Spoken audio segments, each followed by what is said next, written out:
पूर्व प्रधानमंत्री अटल बिहारी वाजपेयी की कविता है, क्या खोया क्या पाया जग में, मिलते और बिछड़ते मग में, मुझे किसी से नहीं शिकायत, यद्यपि छला गया पग पग में, एक दृष्टि बीती पर डालें, यादों की पोटली टटोलें। आज 1 साल पूरे हो रहे हैं जब सचिन पायलट गुट की तरफ से पिछले साल 13 जुलाई को ऐलान किया गया था कि अशोक गहलोत की सरकार अल्पमत में आ गई है। मुख्यमंत्री अशोक गहलोत ने उसके बाद बाजी पलट दी और बाजीगर बन गए। अशोक गहलोत ने जिस तरह से बाजी पलटी थी उसे देखकर कहा जाने लगा कि अब न केवल सचिन पायलट बल्कि प्रधानमंत्री नरेंद्र मोदी और गृह मंत्री अमित शाह के लिए बड़ी चुनौती बनकर मुख्यमंत्री अशोक गहलोत राष्ट्रीय परिदृश्य पर उभरेंगे।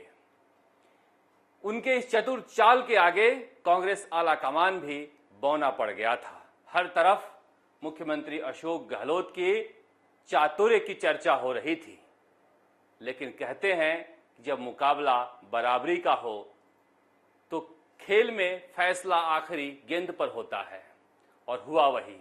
जब गहलोत गुट के लोग जैसलमेर के 5 सितारा होटल में गजल सुन रहे थे, बेवफा तेरा मुस्कुराना, तभी सचिन पायलट अचानक से कांग्रेस के महासचिव प्रियंका गांधी के घर अवतरित हो गए और उसके बाद गहलोत गुट की मुस्कुराहट गायब हो गई। वहां से मुख्यमंत्री अशोक गहलोत जो कुछ पाए थे वह खोते जा रहे हैं, और खोया हुआ व्यक्ति जो सब कुछ लुटाकर दिल्ली से लौटा था धीरे धीरे पाता जा रहा है।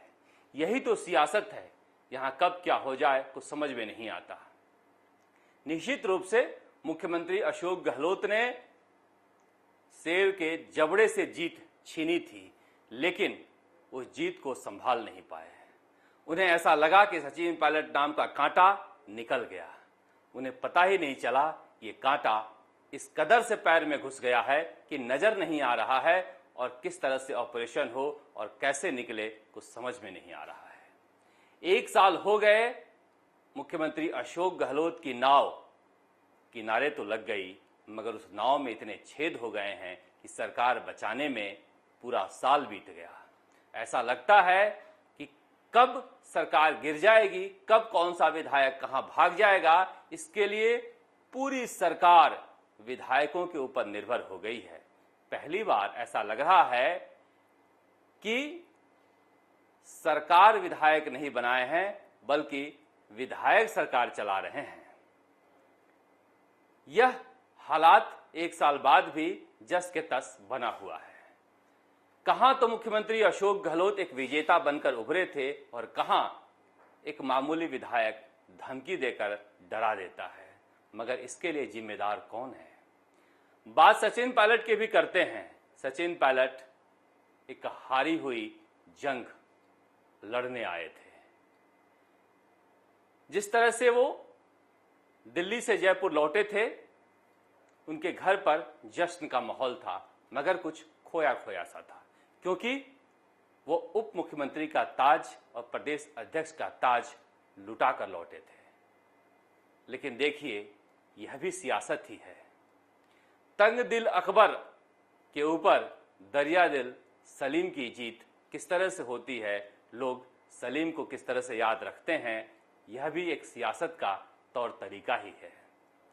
यहां से सचिन पायलट सहानुभूति लेते गए और सहानुभूति की आंधी में एक नेता के रूप में स्थापित होते गए।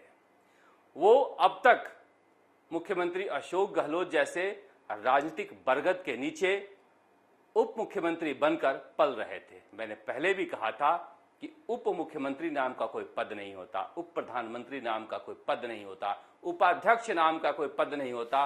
उप हमेशा के लिए पूर्व लगने के लिए बनता है। इसलिए ये अच्छा हुआ कि सचिन पायलट इस उप के निजात से बाहर निकल गए और एक नेता के रूप में निखरने लगे हैं।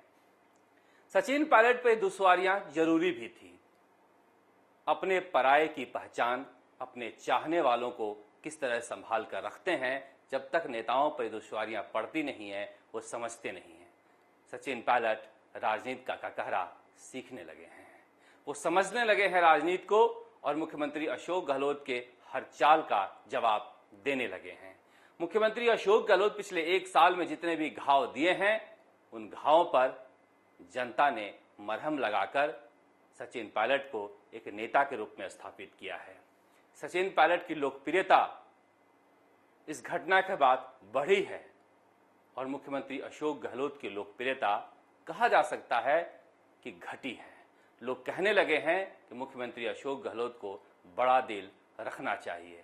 चाहे जितने भी ये गहलोत गुट के विधायक कह लें कि वो बीजेपी के साथ मिले हुए थे, सरकार गिराने जा रहे थे, सच्चाई है या हो भी सकती है, मगर उसके बाद जो भी घटनाक्रम हुआ उसके बाद सचिन पायलट एक विजेता के रूप में निखरते जा रहे हैं और एक जीती हुई बाजी मुख्यमंत्री अशोक गहलोत हारते जा रहे हैं। जिस तरह से सचिन पायलट के लोगों को किनारे लगाया जा रहा है, जैसा कि वो आरोप लगा रहे हैं, मंत्रिमंडल में फेरबदल में देरी हो रही है, राजनीतिक नियुक्तियां नहीं हो रही है, 2.5 साल से ज्यादा का वक्त बीत गया।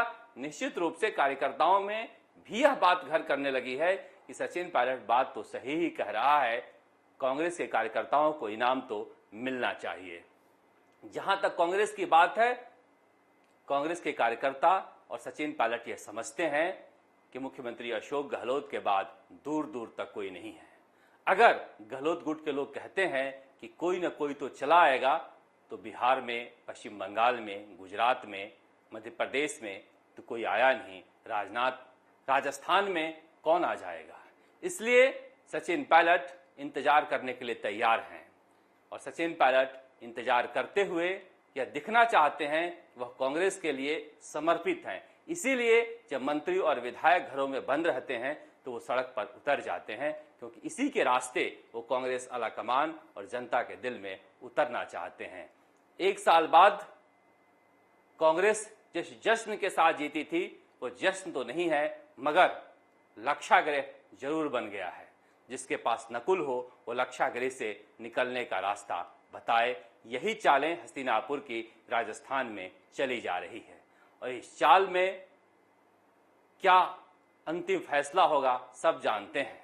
महाभारत में क्या हुआ था, जीता वह भी हारा था, हारा वह तो हारा ही था। इसीलिए अभी भी वक्त है, 1 साल का वक्त राजनीति में बहुत ज्यादा नहीं होता है। मुख्यमंत्री अशोक गहलोत बड़ा दिल दिखाएं और सचिन पायलट कांग्रेस के प्रति समर्पण दिखाएं, तो हो सकता है कि राजस्थान की जनता की अपेक्षा और कार्यकर्ता जो सोच रहे हैं उसे पूरा किया जा सकता है। राजस्थान तक के लिए जयपुर से शरद कुमार।